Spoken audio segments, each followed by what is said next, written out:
ya somos varios, ha ingresado también nuestro compañero Fred. Cuando quieras, avísame, Nato, y arrancamos. Ya casi, ya casi, ya casi.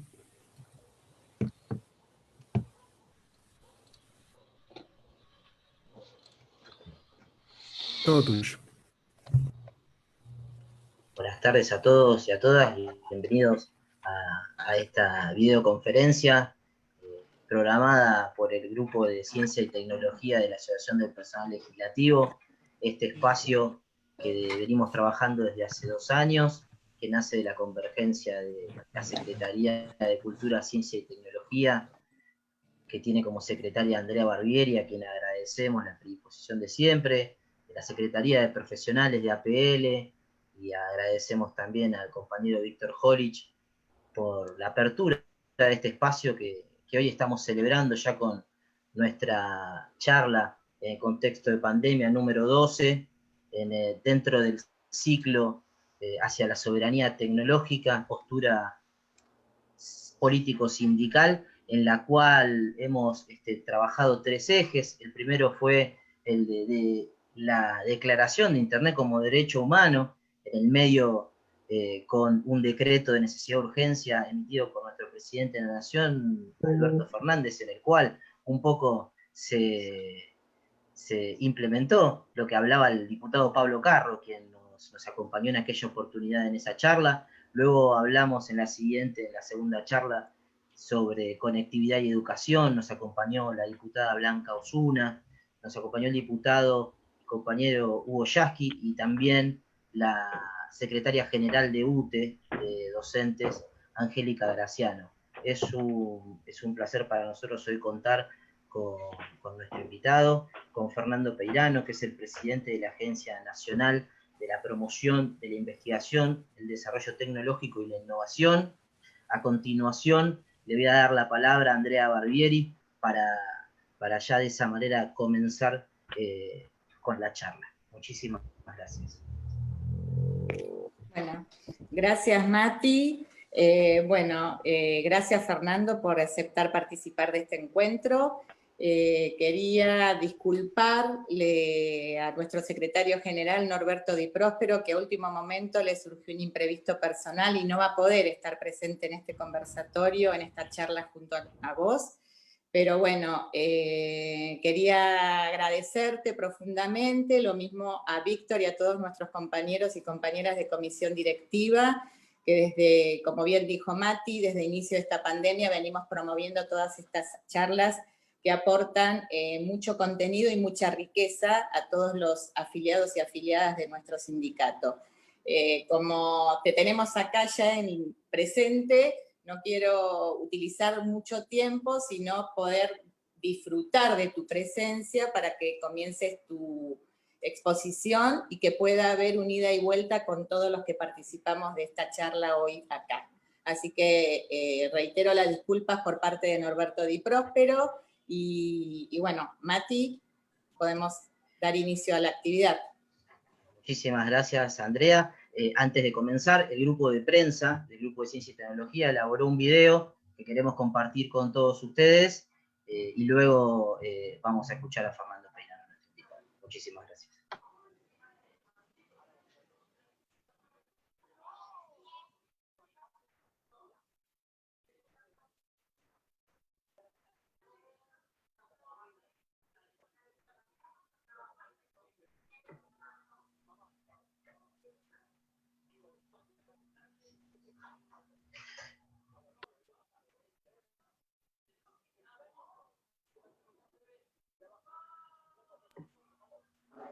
No se escucha, Nato. Fijémonos ahí, a ver. Perdón, Puede pasar, no hay problema. Aprovecho, de hecho, para agradecer a Natalio, a los compañeros de la Secretaría de Prensa y Audiovisuales, que hoy le preguntábamos, ya deben andar por los 100 Zoom en esta pandemia, así que también muy agradecidos de poder acompañarnos y de poder hacer el soporte en esta oportunidad. Cuando consideres, arrancamos con el video.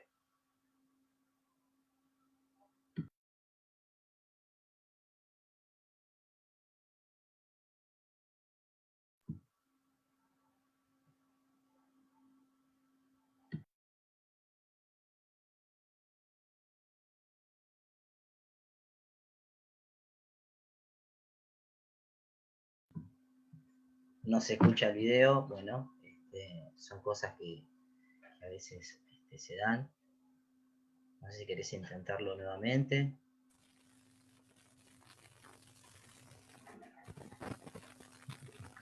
Hola, buenas tardes. Hola, Gladys. Perdón. Paquetes de recortes drásticos, entre ellos la reducción de los ministerios a menos de la mitad.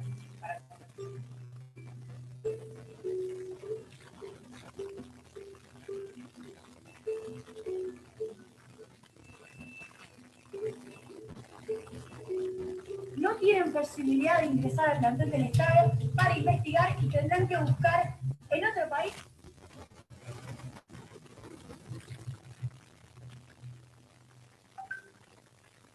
Por eso nosotros vamos a poner todos nuestros esfuerzos. Confiamos seriamente en nuestros científicos.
Muchísimas gracias, Nato. No sé si, yo particularmente no lo pude escuchar muy bien, no sé si a todos les pasó, son cosas que pueden pasar, y creo que lo único que va a avalar es justificar cada vez más el título que le pusimos a esta charla, la necesidad de políticas públicas en ciencia y tecnología para poder generar esa conectividad, que todos podamos tener ese acceso cada vez de una mejor calidad, y que eso no dependa de la clase, sino que dependa de simplemente ser argentinos. Fernando Peirano, buenas tardes, bienvenido. Bueno, muy buenas tardes. Muchas gracias, Andrea. Muchas gracias, Matías. Lo veo ahí también a Fredes, que supimos hace algunos años compartir distintos ámbitos. Y bueno, muchas gracias a todos los compañeros y compañeras, a este espacio sindical que intenta sin duda pensar en el conjunto, pensar en Argentina y pensar en su desarrollo. La verdad que el video me movió a comenzar esta charla con ustedes. Ahora voy a compartir una breve presentación, pero quería comenzar reflexionando sobre lo que vimos. Vimos las consecuencias de una triple crisis que atravesó al sistema de ciencia, tecnología y universidad en el gobierno de Macri, una crisis que fue triple, como decía, y que nos alejó del concepto justamente que hoy está en el título, de la soberanía tecnológica. Y digo triple crisis porque no fue solo un recorte presupuestario, y un recorte presupuestario brutal, y que ustedes mismos seguramente han sido testigos en su trabajo en la Cámara, porque cada presupuesto, cada 15 de septiembre, cuando se presentó un nuevo presupuesto del macrismo, las noticias para ciencia y tecnología fueron cada vez más preocupantes. En total, un 40% de caída. Lo que había que hacer antes con 100, al final del gobierno de Macri había que resolverlo con 60, incluido en eso la caída y retroceso de los salarios reales, que hoy lícitamente se está reclamando una recuperación, pero hay que entender que esa recuperación tiene raíces en decisiones políticas de un gobierno que pasó, pero que su huella y sus consecuencias quedan. Y decía triple crisis porque no fue solo un recorte presupuestario, se puso también en cuestión, se atentó contra el funcionamiento de las instituciones de ciencia y tecnología. Ustedes habrán compartido también la Cámara con quien es hoy ministro, con Roberto Salvarezza, quien, diputado por la provincia de Buenos Aires, participó de la Comisión de Ciencia y Tecnología, y en gran medida su elección como diputado fue una reparación para lo que no pudo asumir, que era su cargo como director en el CONICET, integrante del directorio del CONICET, porque si bien había ganado la elección necesaria para integrar ese cuerpo colegiado que toma las decisiones sobre ciencia y tecnología, el macrismo nunca firmó el decreto, nunca completó el trámite, un trámite que está previsto para darle formalidad a la voluntad de científicos y científicas argentinas que eligen sus propios representantes en esa institución emblemática como es el CONICET. Y así como puedo contar esta historia sobre el atropello que sufrió el directorio del CONICET, se multiplican los casos en otras instituciones del sistema de ciencia y tecnología, un sistema diverso, con una pluralidad importante, con una diversidad institucional importante. Y la tercera crisis, el tercer factor que golpeó, y quizás el más fuerte, fue el destrato. Y quizás es una palabra suave, porque más que destrato fue la agresión, el odio, que a través del call center, a través de las redes sociales, como nunca nadie había visto en este país, se llevó adelante contra los investigadores y investigadoras.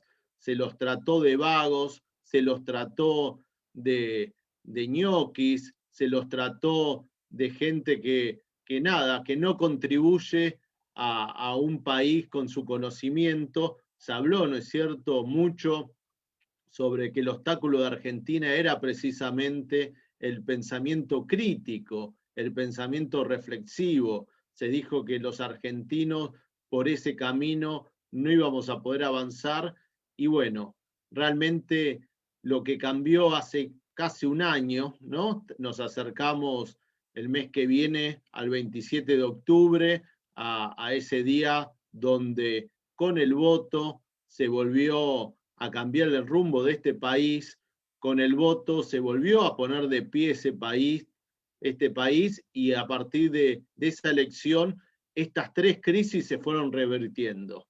Se fue revirtiendo primero el destrato, la desconfianza, el choque con la comunidad científica y tecnológica. Eso fue lo más inmediato que generó, incluso antes de la asunción como presidente de Alberto Fernández y la vuelta de Cristina Kirchner. Mucho antes, ya como candidatos, el vínculo fue otro y el sector recuperó el ánimo. Y qué importante tener ánimo para poder crear, para poder investigar, para poder pensar y construir el futuro. Luego vino la reparación institucional. Se normalizó el funcionamiento del CONICET. A mí me toca presidir la agencia de I+D+I, el órgano del Estado Nacional encargado de la promoción de la ciencia y la tecnología, una agencia que en febrero se jerarquizó, pasó a tener más herramientas de gestión a partir de la descentralización. Hoy tenemos un servicio jurídico propio y tenemos también la obligación de rendir cuentas ante una auditoría interna coordinada por la CIGEN. Se reforzaron los presupuestos, pudimos dar un refuerzo a los subsidios del 25%, elevar las becas al 50%, normalizar los cupos de ingresos al CONICET. Sin duda, al momento del inicio de la pandemia, un hecho que marca este año y que va a dejarlo no solo en la historia personal, sino en los libros de historia. El cambio ya era notable, era otro clima, otro compromiso de presupuesto, y falta recuperar ese 40% de caída. Eso no se va a poder hacer en este año, no se va a poder hacer el año que viene, porque realmente estamos atravesando una crisis nunca vista. Pero en esta crisis, quiero hacer también una mención importantísima, que es el reconocimiento a las trabajadoras y trabajadores del Estado, ¿no? Porque si no, todo lo que yo vengo a mostrarles ahora con ustedes, a compartir, a reflexionar, no podría haber sido posible sin el compromiso de todos. Yo también soy trabajador del Estado, docente y hoy funcionario. Sin esto no hubiésemos podido convertir un organismo como la agencia con una lógica armada para funcionar analógicamente en lo físico, en el papel, pasar a funcionar de manera digital como está funcionando. Esto es consecuencia de la voluntad, de la decisión política, pero sobre todo del compromiso de cada uno de poder contribuir con su computadora, su conectividad y en especial con sus ganas de hacer crecer al Estado, de entenderlo como un servicio público, de entender lo que tiene que estar presente para ayudar a los últimos de la fila. Entonces, en este contexto y un poco retomando el video que pudimos ver, un video hecho con toda rigurosidad, repasando los hechos más importantes de los últimos años, tenemos una muy buena introducción para entender de dónde venimos. Porque si queremos hablar de futuro, no podemos hacerlo si no sabemos de dónde venimos. Y creo que esto es lo que estamos hoy discutiendo. Entonces yo voy a compartir una presentación, a ver si funciona. Me avisan si lo están viendo, alguien me haga alguna señal. Sí, perfecto. Perfecto. Se está viendo. Bárbaro.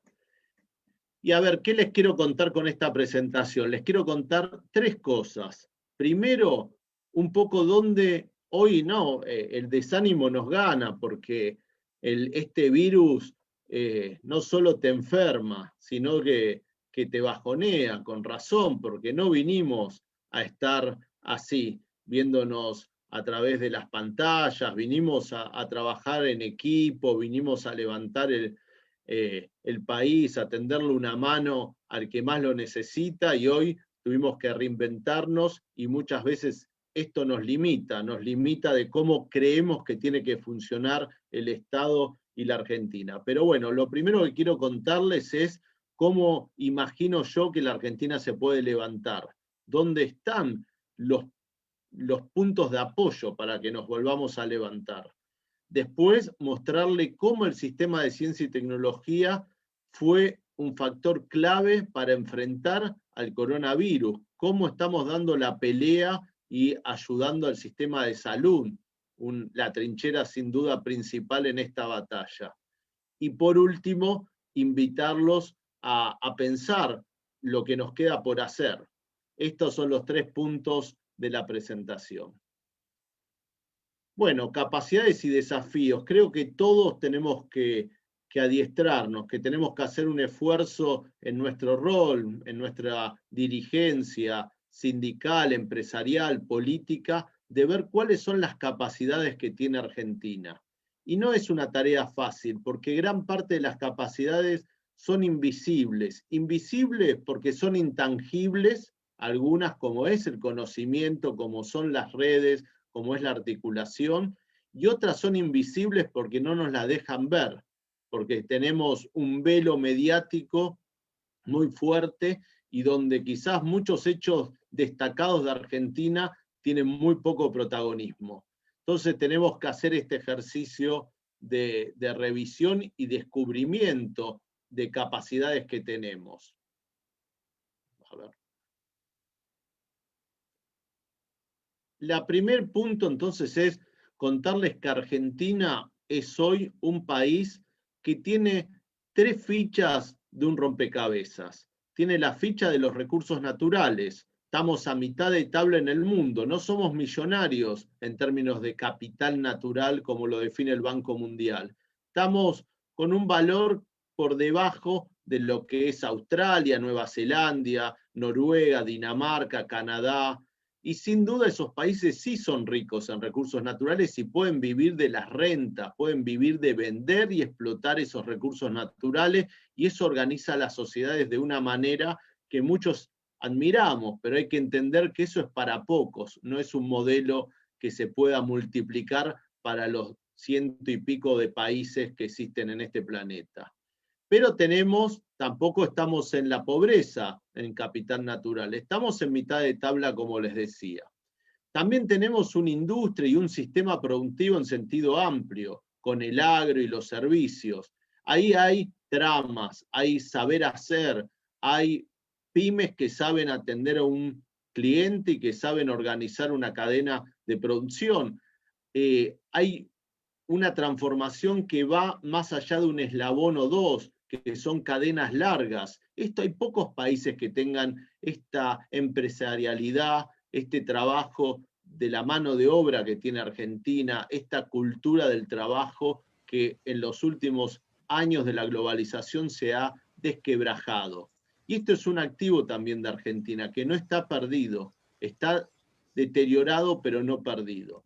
Y tenemos el sistema de ciencia y tecnología más amplio y diverso de América Latina, a la par en algunos casos, de países europeos. Este sistema de ciencia y tecnología nos permite tener equipos en todas las disciplinas y áreas. Esto es muy importante porque ante un hecho inesperado como ha sido este año el coronavirus, sí teníamos gente ya trabajando en esto. Ahora bien, tampoco es un sistema bien financiado, es un sistema que sufre sus avances y retrocesos. En definitiva, ninguno de estos 3 elementos, recursos naturales, industria, conocimiento, por sí solo nos va a representar la locomotora de ese desarrollo que necesitamos poner en marcha.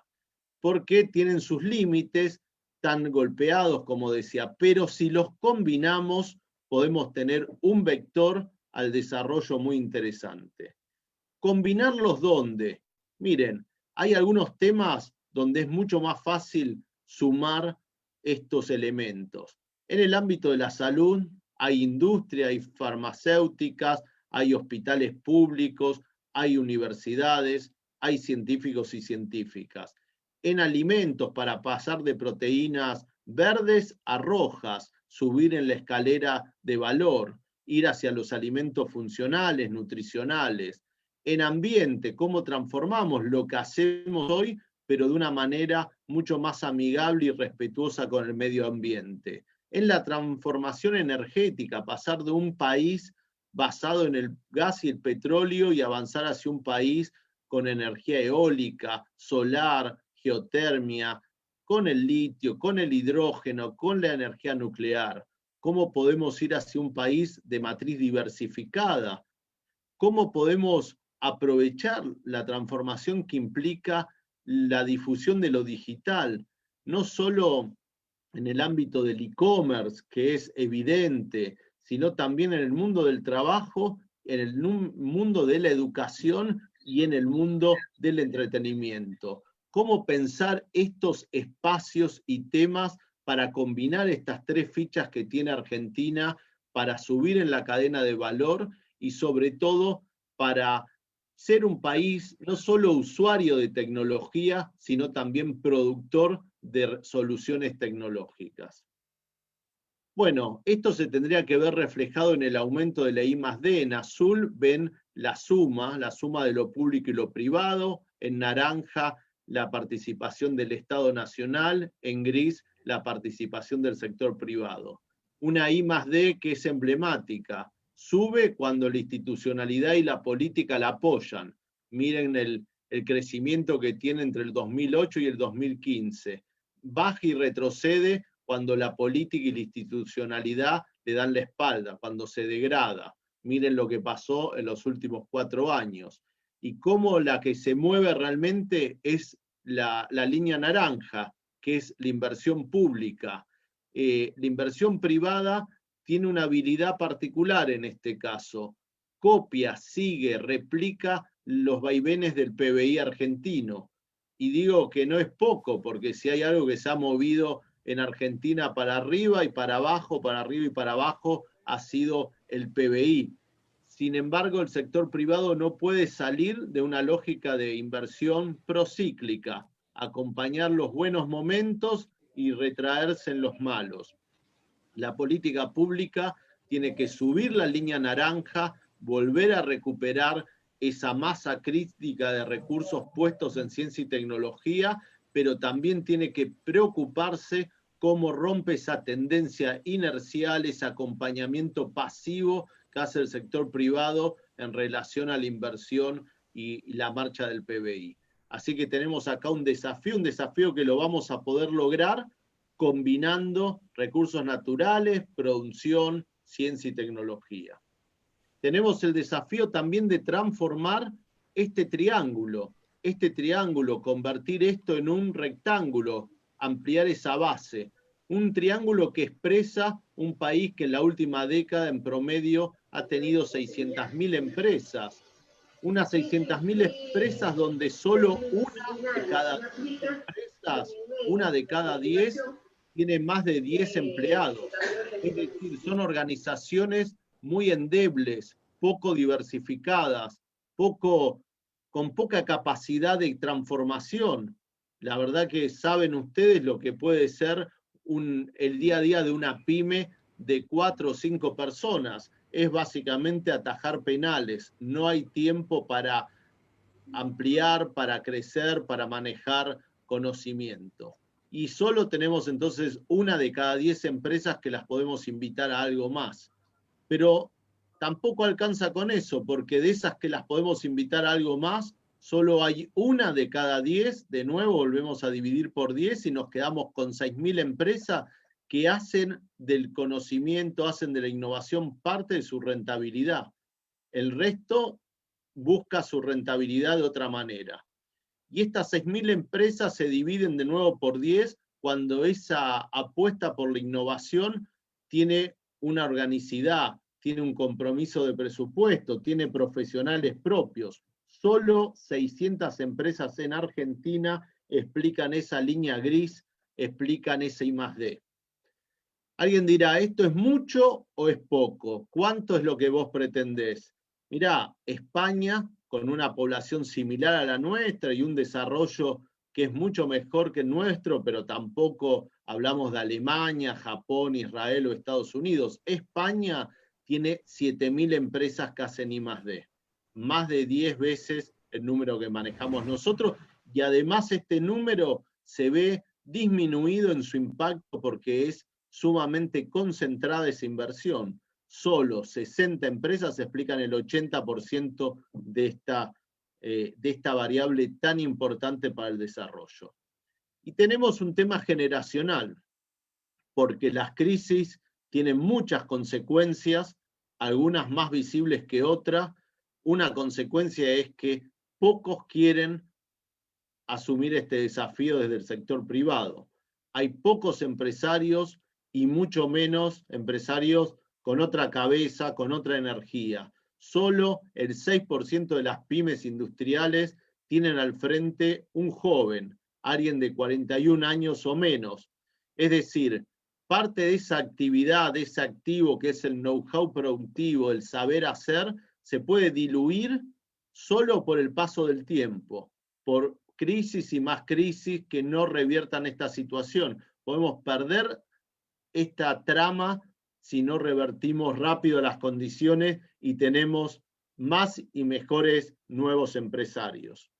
Esto lo digo además porque venimos de 4 años donde en lugar de plantear un debate profundo, serio sobre esto, se ha devaluado la idea y la discusión sobre los emprendedores. Parecieron que el emprendedor era el que navegaba contra la corriente, el que venía a decirnos que las cosas las hacíamos mal y sobre todo que los cambios se hacen solitarios, se hacen aislados. Y la verdad, nada, el estudio de estos temas, las historias de los casos exitosos muestran que si hay un buen emprendedor, alguien que logra resultados importantes, transformadores, si raspamos en esa historia, si profundizamos, vamos a ver que antes hubo una buena política pública.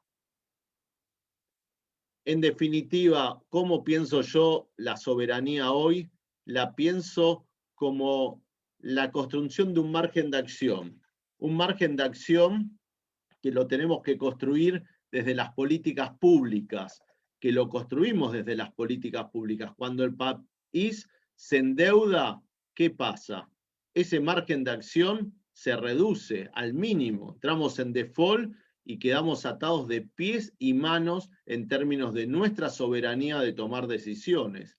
Cuando aumenta la pobreza, las urgencias nos llevan también a tener pocas opciones. ¿Qué otra cosa más prioritaria que ir y poner un plato de comida a quien no lo tiene? Entonces, el desarrollo es el margen de acción.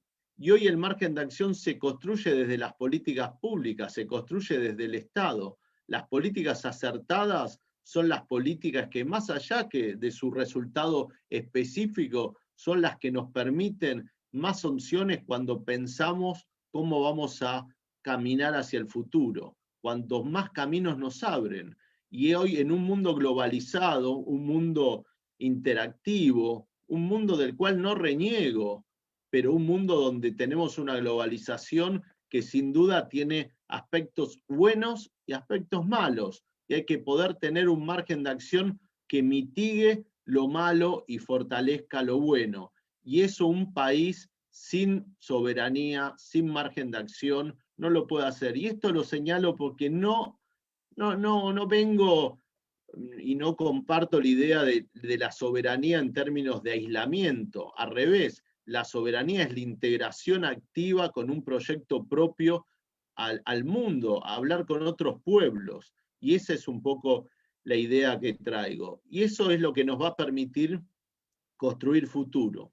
Hoy sabemos que un país que no tiene industria, que no tiene sistema productivo, está condenado a no tener futuro propio. Un país que no tiene y apuesta por la ciencia, la tecnología, la universidad, es un país que no tiene las herramientas para escribir su propio futuro.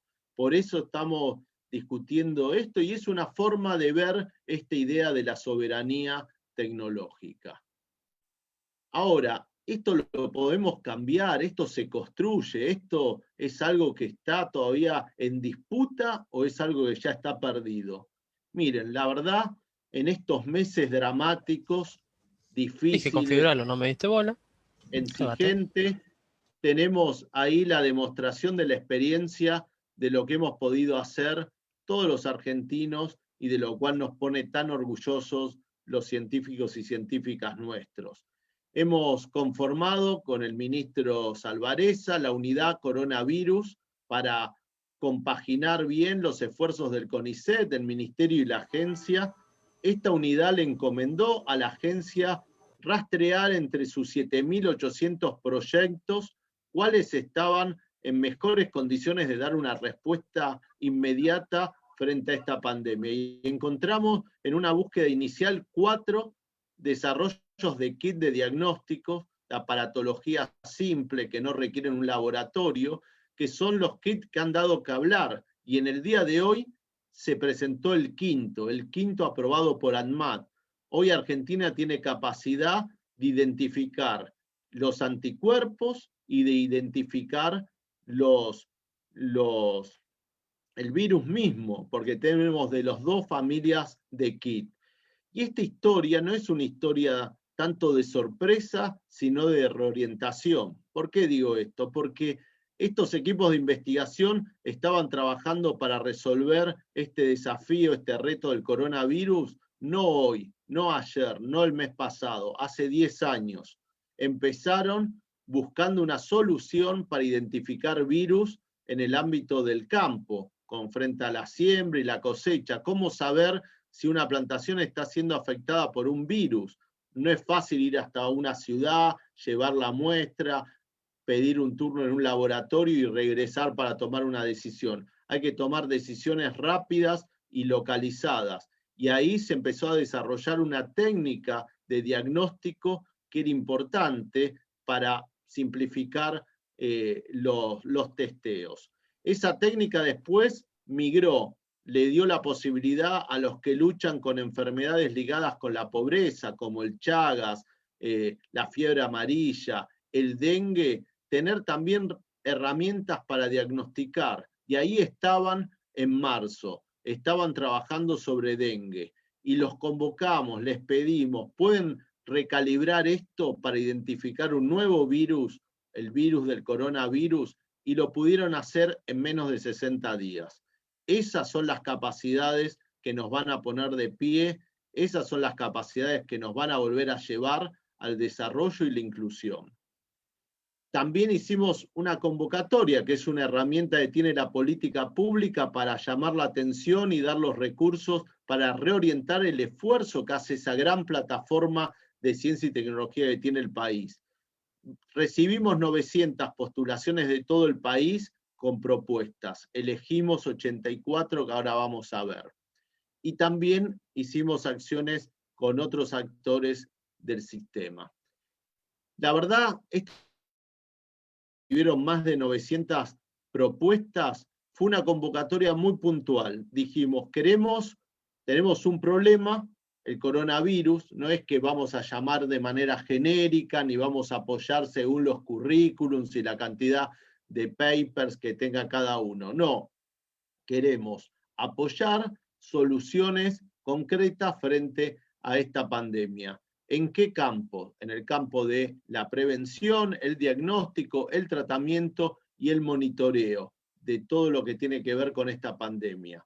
La verdad, esa gráfica, un tiro al blanco, es un poco la idea. Teníamos pocas balas y teníamos que acertar. Y les aseguro que en un porcentaje muy alto de casos hemos acertado. Lo estamos viendo con los kits, lo estamos viendo con el suero hiperinmune producido a partir de quinos, lo vemos en los barbijos inteligentes, otro tiro en el blanco, lo vemos en la producción del equipamiento médico sofisticado como son los respiradores que permitieron ampliar las terapias intensivas, respiradores que se exportaban a Alemania y Estados Unidos. ¿Cuántos de nosotros conocíamos que Argentina producía este equipamiento y en la mejor calidad? Y lo vimos porque lo necesitábamos. Y estuvieron ahí y pudieron producir más que nunca para hacer crecer las terapias intensivas. Ustedes saben que la agencia aportó a estos desarrollos. En el 2011 le dimos el subsidio necesario para construir la bomba de oxígeno, que es el corazón del respirador. Y en el 2017 recibieron una ayuda para poner a punto el software que interrelaciona, que dialoga con los signos vitales del paciente. Lo hicimos cuando nadie imaginaba una pandemia. Lo hicimos porque confiamos en nuestras pymes, confiamos en los que hacen ciencia y tecnología en Argentina y porque tenemos esta vocación de crear capacidades y ampliar horizontes. Y también muchas de las soluciones vinieron de la mano de la electrónica y el software, porque cómo no hoy tener soluciones de ese lado. Y ahí están. Misiones con un grupo de emprendedores creó una nueva empresa, Fan IoT, una empresa de Internet de las Cosas que construye sensores en el país y le permitió construir un sensor que mira la temperatura a través de una cámara. Una cámara puede acoplar este sensor, una cámara de seguridad, una cámara institucional, puede acoplar este sensor y tener el seguimiento de una variable clave hoy que parece de ciencia ficción, pero es algo que hoy lo podemos tener, que es testear la temperatura. La temperatura forma parte de los protocolos más elementales hoy para cuidarnos frente al coronavirus.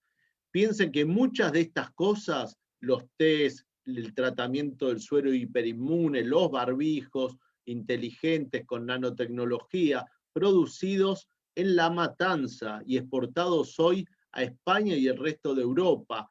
Los respiradores o esta electrónica aplicada, muchos de estos temas generaron situaciones propias de la Guerra Fría.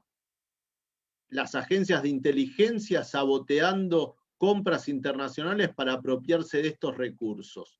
Saben ustedes que Argentina, junto con la Organización Mundial de la Salud, se reunieron y establecieron que había 64 productos esenciales para enfrentar al coronavirus desde la lógica del abastecimiento. ¿Saben cuántos productos de esos 64 producimos hoy en Argentina? 63. Miren si no tenemos esas 3 piezas del rompecabezas. Miren si no tenemos industria, si no tenemos la posibilidad de combinarla con la ciencia y la tecnología, con los recursos naturales. La verdad que cuando lo necesitamos lo hacemos. Tenemos que tomar este modelo y ampliarlo a otros problemas, a otras soluciones, a otros ámbitos. Y esto es la punta del iceberg de un sistema mucho más interesante, basado en redes, basado en instituciones. Y quiero ir cerrando con esto. No nos quedamos solo con la electrónica, con la ingeniería, con las biociencias. Nosotros creemos que las políticas públicas son también una herramienta tecnológica, si se quiere. Es sin duda un elemento de transformación. Convocamos a las ciencias sociales a que nos ayuden a pensar el escenario de la pospandemia y recibimos una respuesta abrumadora. 90 redes, nuevas redes de investigación, agrupando a 6.700 investigadores en 800 nodos. Esto es Argentina. Esto es el sistema de ciencia y tecnología. Esto es lo que nos permite estar 25 años adelante en la concepción de las políticas públicas o 25 años atrás. Los países que tienen reflexión, que tienen sistematicidad, que pueden orientar el hacer del Estado con las ciencias sociales, pueden ser países que se adelanten a su tiempo o por lo menos entiendan cuál es el partido que están jugando. Creo que en algunas agendas es evidente, cuando uno ve la agenda por el respeto de la elección sexual de cada uno, de la identidad, de los derechos humanos, cuando uno ve hoy la agenda sobre género, se da cuenta que Argentina, lejos de atrasar, Argentina adelanta, está a la vanguardia en muchos casos, y eso lo tenemos que convertir en una ventaja. Tenemos un sistema de ciencia y tecnología donde más de la mitad son mujeres, y esto tiene que ser una oportunidad, una ventaja. Japón se destacará por la imaginación que tenemos todos sobre Japón y la tecnología que hay ahí, pero ahí solo el 15% de las investigadoras son mujeres. Esto tiene que ser una traba para Japón y tiene que ser una ventaja para Argentina. ¿Qué temas podemos abordar que no puede abordar Japón? ¿Qué cosas no está viendo Japón por ese predominio de los hombres tomando decisiones en las agendas de investigación? ¿Y qué cosas podemos avanzar y resolver en Argentina porque estamos abriendo camino y más peso a las mujeres en las tomas de decisiones? Esto no es una cuestión de hombres o mujeres, es una cuestión de hacer de la diversidad una ventaja. A mí, en mi responsabilidad de la agencia, tenemos un programa de género, estamos sensibles en las decisiones a incorporar esta perspectiva y hemos decidido que el directorio sea paritario. Así vamos a poder empezar a moldear desde la universidad, la ciencia y la tecnología, esto que tiene que ser sin duda un diferencial de Argentina. Y también en la industria, hoy vemos que tenemos la responsabilidad de transformar todos estos logros, todos estos elementos, si quieren, contingentes, coyunturales, en un puente al futuro. ¿Dónde están esos puentes? Bueno, coinciden en las 4Ds. Hoy hay mucha demanda por elementos de diagnóstico, por elementos de protección personal, por elementos que ayuden al distanciamiento físico, pero que no nos condenan a un distanciamiento social. Hay mucha demanda por lo digital en el mundo del comercio, del trabajo, de la educación, del entretenimiento. Tenemos que levantar empresas, pymes, nuevas empresas de base tecnológica a partir de los productos que están saliendo de ciencia y tecnología. Son casilleros que no tenemos mucha presencia en Argentina a veces, pero que nutren muy bien a la matriz productiva. Son casilleros en disputa. Otros países quieren estar ahí presentes y atender esta demanda con sus empresas, con sus trabajadores, con su valor agregado. Nosotros vamos a dar la pelea. Estamos dando la pelea, hemos hecho una convocatoria, hay 37 empresas que surgen de todo esto que estamos haciendo y que son ideas hoy, pero las queremos convertir en empresas reales, en empresas con capacidad de despliegue y que armen tramas. Ahí está el Estado abriendo camino al sector privado, porque creemos que está bien que seamos un país donde hay mercado y hay Estado, sabiendo que muchas veces la dinámica del mercado por sí sola lo que hace es crear brechas, y son las políticas públicas quienes cierran esas brechas. Y termino entonces diciendo que también esto lo pensamos con una escala latinoamericana, cómo no usar a los kits de diagnóstico tan demandados hoy en día por todos los estados, como el mascarón de proa, para presentarnos y contar cuál es la tecnología, cuál es la industria asociada a la salud en Argentina. Cómo no llevar esta primera instancia a una segunda y donde contar todos los otros productos que hacemos en Argentina, desde los satélites, a los radares, a las semillas, a todos los productos que la ciencia y la tecnología produjo en los últimos años y que a veces no tienen el impacto económico, comercial y por lo tanto no tienen el impacto social que necesitamos. No es la única vía, no es la única vía la del mercado, lo decía recién, pero es una vía importante y que hoy la necesitamos también para generar reputación, marca y para generar también divisas, que es un elemento clave para nuestro desarrollo. Todo esto lo tenemos que hacer rápido. Piensen ustedes que yo tengo 47 años, hace 32 años, como todo adolescente, jugaba a los jueguitos, a los videojuegos. Para mí un partido de tenis era una rayita, otra rayita y un puntito que hacía de pelotita. Y en estos 32 años me asombro de ver lo que son los videojuegos. Cuánto camino recorrido, cuánta transformación. Y me cuesta entenderlo porque estamos adiestrados a pensar todo en una escala lineal, en una dinámica lineal. Nuestro cerebro está preparado para una dinámica lineal. Entonces imaginamos que lo que va a pasar en los próximos 32 años es lo mismo que pasó en los últimos 32. Y me cuesta imaginarlo, pero lo pienso a ese ritmo, a ese vértigo. Miren, hay muchos estudios que indican que la transformación más fuerte no es tecnológica, es social, es política. Nos estamos moviendo a un ritmo exponencial. Esto quiere decir que en los próximos 10 años van a ocurrir las mismas transformaciones que en los últimos 32.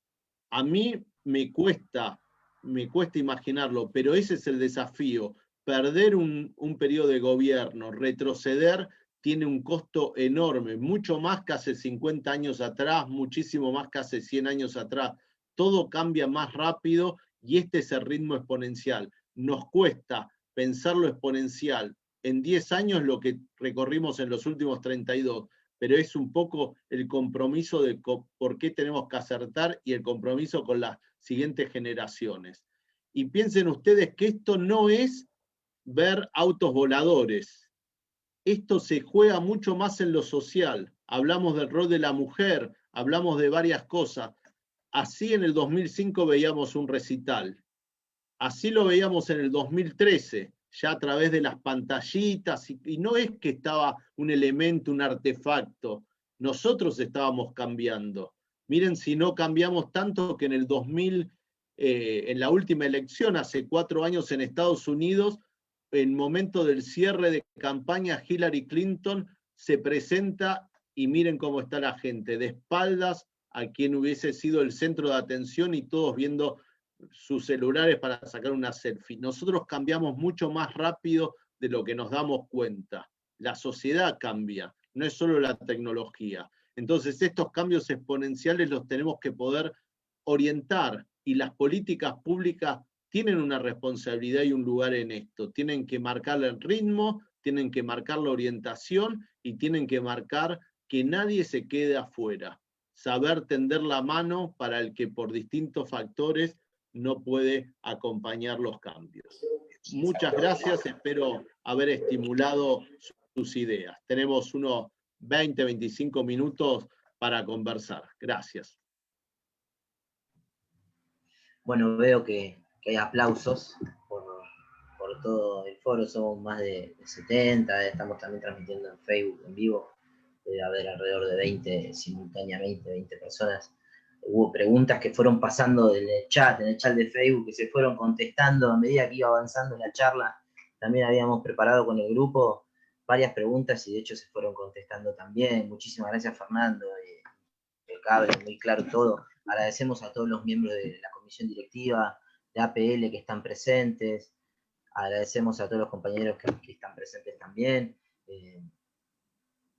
Lo que tenemos en este momento es a nuestro compañero Fredes Castro, que trabajó con nosotros en el armado de esta charla, algo que celebramos también, es algo que es una de las premisas de nuestro grupo también, la convergencia de espacios institucionales.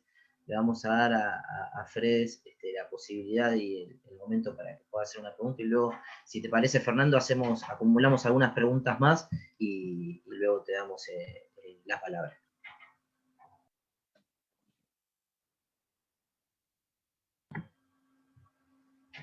Está muteado, Fredes. Muchas gracias, compañeras y compañeros. Muchas gracias, Fernando. Un gusto siempre verte y escucharte. Hay algo que yo quiero señalar de Fernando. Él vuelve a ser funcionario público ahora, pero en los 4 años anteriores de la nefasta gestión que existió, desde el primer día hasta el último de esos 4 años, desde el primer día, Fernando, luego de dejar de ser funcionario, se transformó en un compañero que militó cada día, cada semana, la concepción de la ciencia y la tecnología centrada en el interés nacional, siempre con vista al interés nacional. Y eso es algo que quiero destacar porque me parece que es importante que tengamos en cuenta esto para sentirnos orgullosos de algunos funcionarios con los que contamos, o de los funcionarios con los que contamos, en este caso con Fernando. Hace muchos años, en el momento de inaugurar Perón, la Universidad Obrera, él decía que siempre los peronistas tuvimos en claro que la justicia social no solamente pasa por distribuir recursos económicos, dinerarios, no solamente por asegurar pisos materiales de dignidad alimenticia, entre otras cosas, que le incluye, por supuesto, pero no se agota solo en eso, sino que también implica asegurar, garantizar que la cultura y la ciencia llegue al pueblo y que el pueblo la haga suya.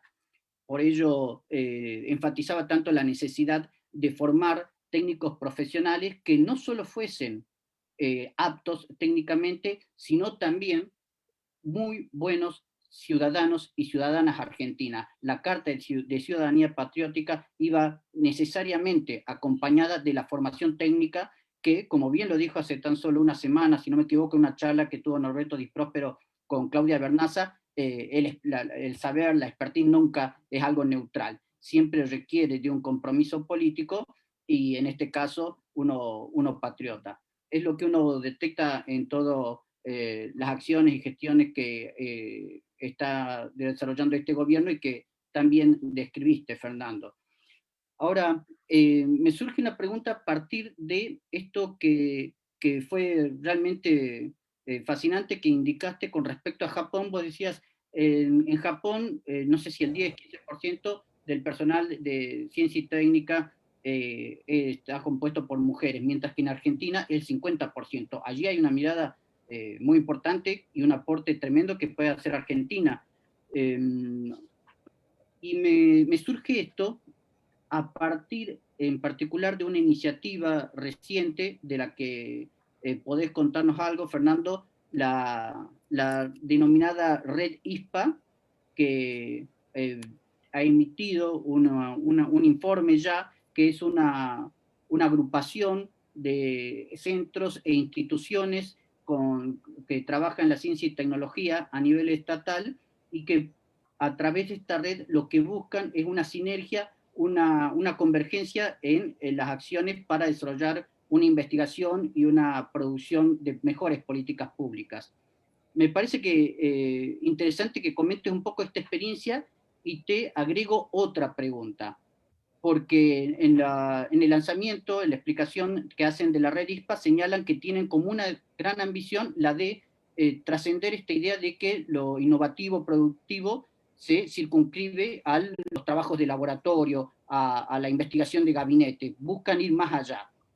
Y en esta pretensión de ir más allá, ¿están pensando alguna especie de alianza institucional, en especial con sindicatos, con la representación de los trabajadores? Porque así como hay hay sectores que pueden aportar una mirada enriquecedora, como bien dijiste, en relación al colectivo de las mujeres con Japón, el colectivo del trabajo y de su representación, a uno se le ocurre, también puede aportar en el esquema innovativo productivo su propia mirada, en tanto ejecutantes diarios de la producción de valor y de riqueza.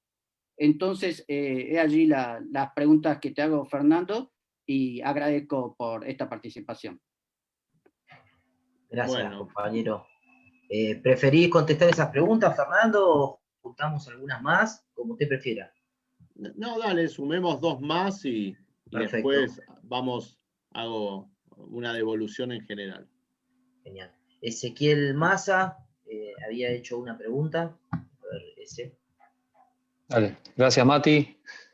Saludarlo al licenciado Peirano, la verdad que una exposición brillante. Y quería consultarle qué carreras profesionales va a demandar el país, o qué carreras de estudio para los jóvenes se puede promocionar para el proyecto futuro de la Argentina.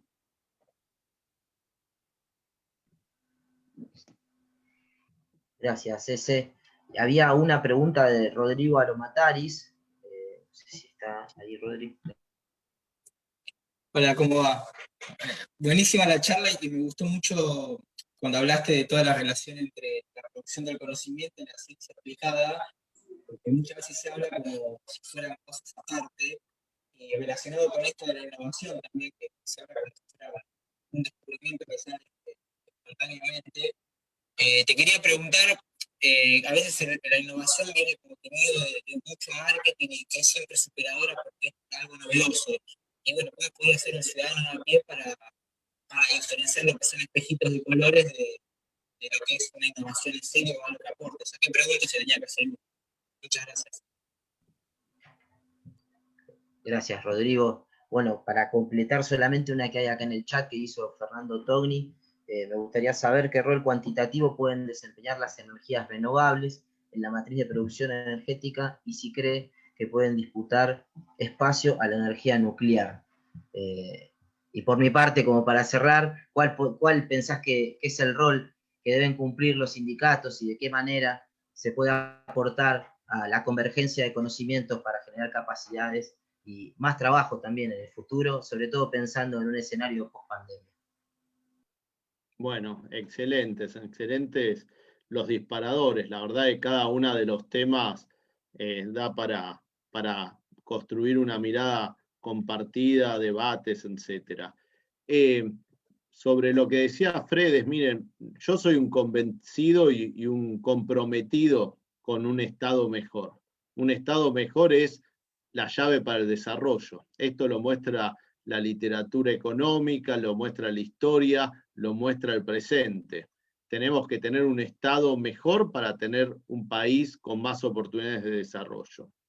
Y ese Estado mejor tiene que ser un Estado que pueda cumplir un rol de bombero cuando hay una emergencia, apagar ese incendio, no puede esperar. Tiene que ser un Estado árbitro, ¿no es cierto? Lo hemos aprendido. Si el Estado no arbitra, nos llevan puestos. Nadie defiende los derechos, no podríamos tener ese equilibrio necesario para que cada uno se pueda desarrollar. Pero también necesitamos tener un Estado constructor, un Estado arquitecto, un Estado que diseñe lo nuevo. Y la verdad es que ese Estado inteligente empieza por manejar bien los datos, por visualizar lo que tiene entre manos.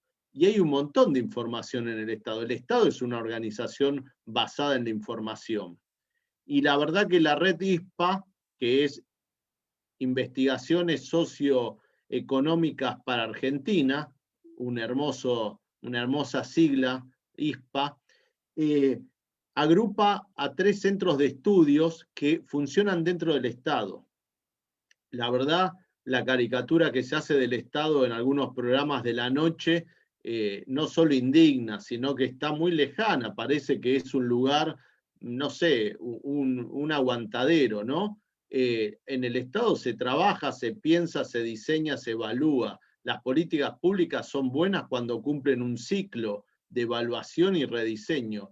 En la red ISPA tenemos los mejores profesionales agrupados en estos centros, en el CIECTI, en el Centro de Estudios para la Producción del Ministerio de Desarrollo Productivo. El CIECTI forma parte de la estructura de la agencia, y en el Ministerio de Trabajo. Solo ahí la información que hay es tan rica y tenemos los profesionales, ellos y ellas, para analizarla. Entonces dijimos, vamos a combinarlos, vamos a armar una red que compartan diálogos metodológicos y se potencien para hacer los análisis.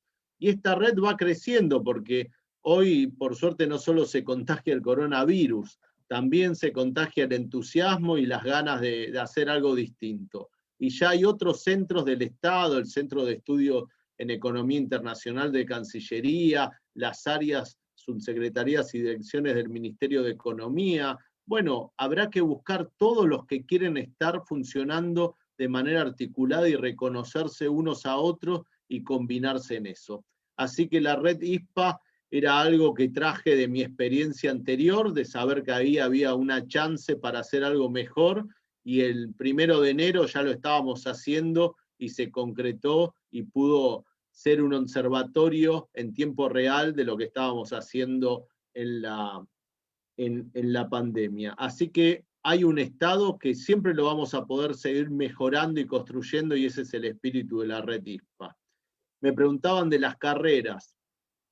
Creo que las carreras, primero lo importante es la universidad, porque hablamos de esa presencia de las mujeres. Sin la universidad pública, ese 50% de quienes hacen ciencia y tecnología no podrían ser mujeres.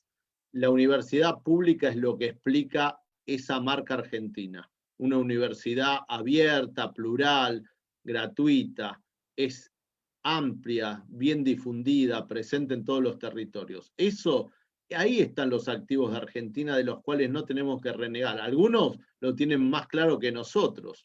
Alguien dijo que sobraban universidades. Claro que sobraban universidades, porque son un problema. Miren si tenemos margen de acción, si tenemos creatividad, si tenemos gente formada. Así que bueno, las carreras, la verdad, hay que combinar la vocación de uno. Lo mejor que vas a poder estudiar es lo que te mueve, lo que te apasiona. Lo que sí tenemos que tener y proponernos, o mejor dicho, no resignarnos a tener solo un INVAP. ¿Por qué tener solo un INVAP?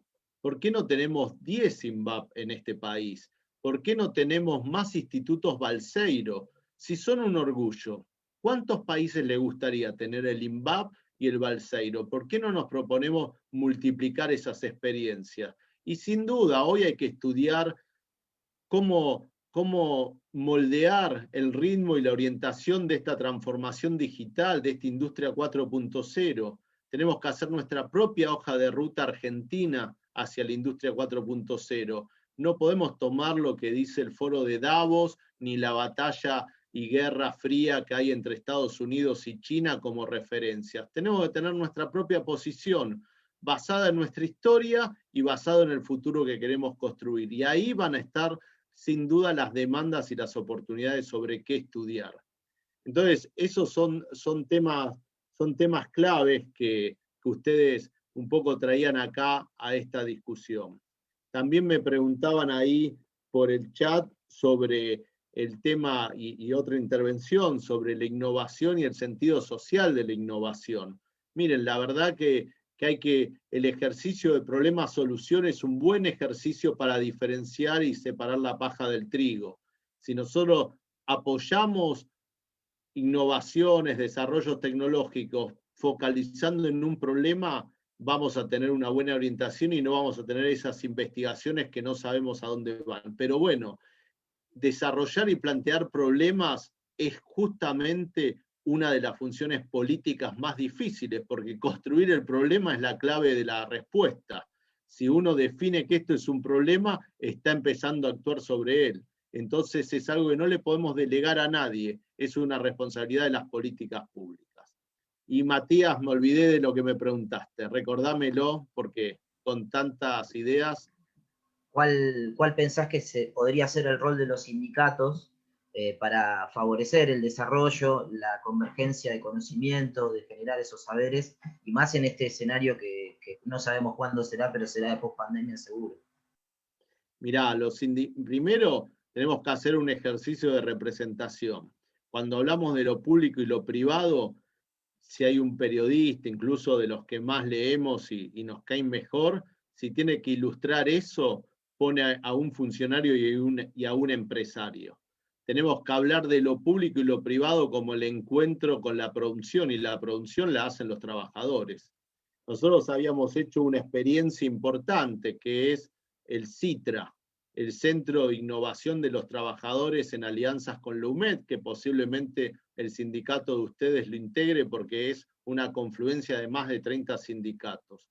Ustedes saben que además de discutir el impulso de la innovación, tenemos que discutir cómo se reparten los beneficios de la innovación.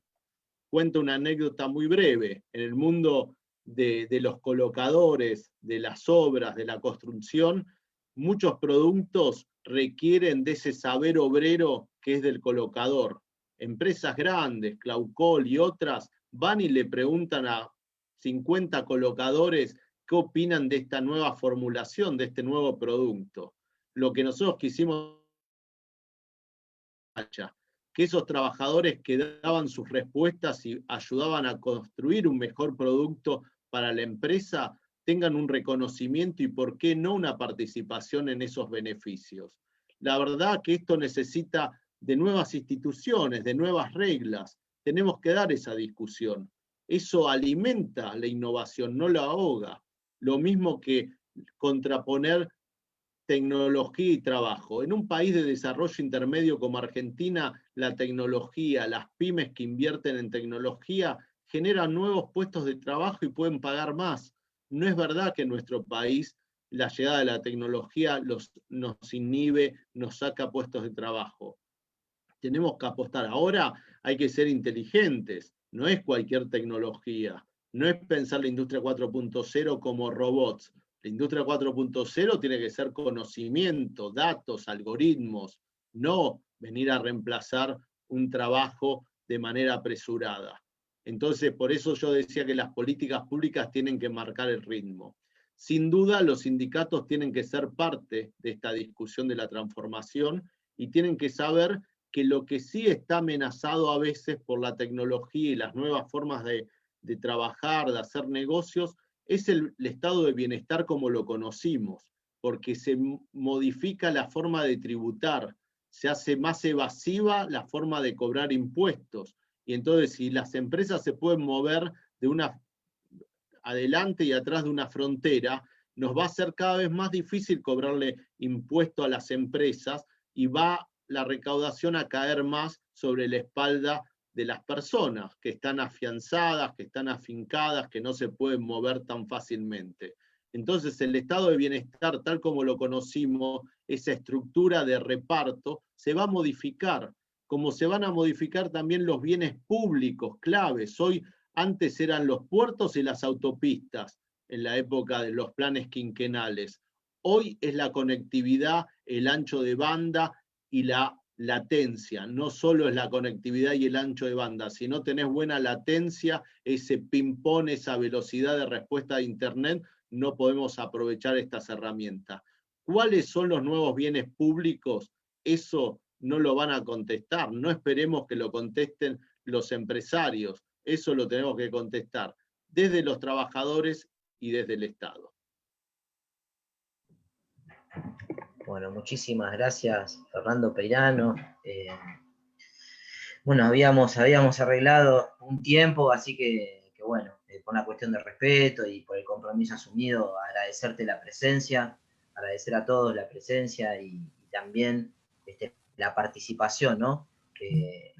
Esta muestra de que están todos los espacios representados de APL, los 5 sectores, diferentes secretarías, estaba la secretaria de la Mujer, Gladys Benítez, bueno, Andrea Barbieri de Cultura, Ciencia y Tecnología, Víctor Holic de Profesionales, Felipe Sanz, el secretario gremial, algunos seguramente se debe estar escapando, está la Comisión de Géneros y Equidad, la Secretaría de Prensa, le agradecemos otra vez a los chicos por el soporte técnico de siempre, bueno, a las agrupaciones, a la agrupación Rucci en un día tan importante hoy justamente, donde se recuerda un año más de su asesinato.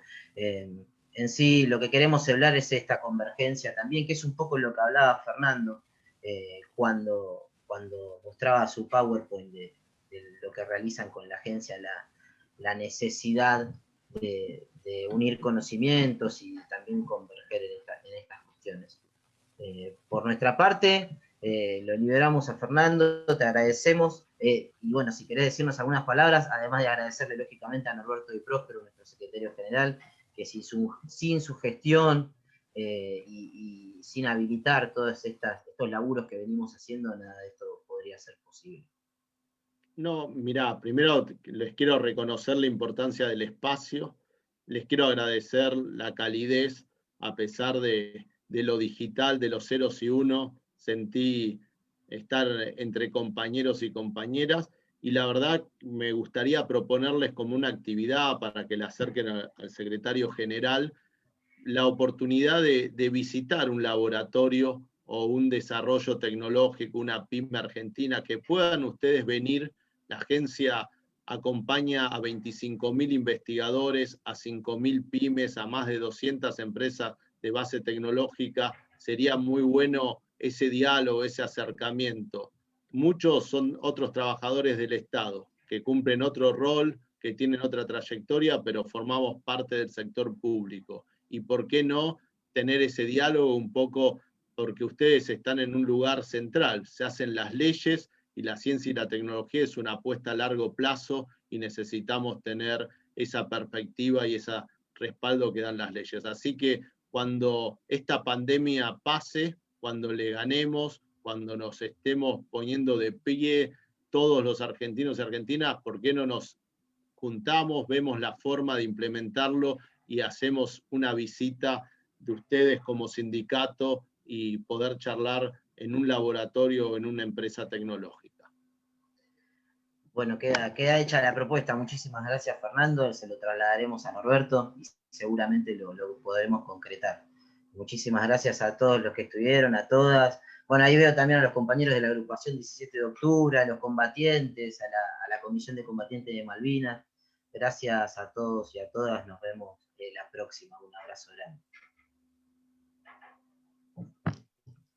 Nos vemos.